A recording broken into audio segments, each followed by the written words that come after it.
But I got everything taped up right there. Hey, be mindful with this, y'all.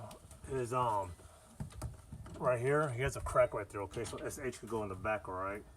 So I had to open it up and spray it down with water to the door. Okay, got my outlets taped up.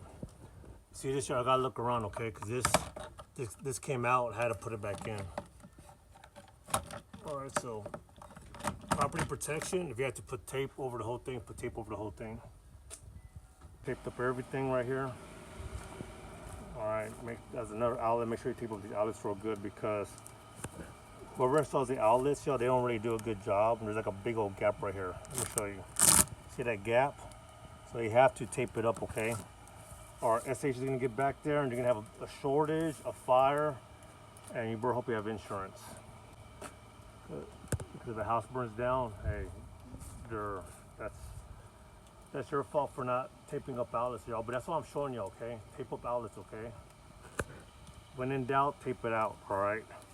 I just taped up anything dealing with electricity. Right here, there was the seal came out, so I taped it up, all right?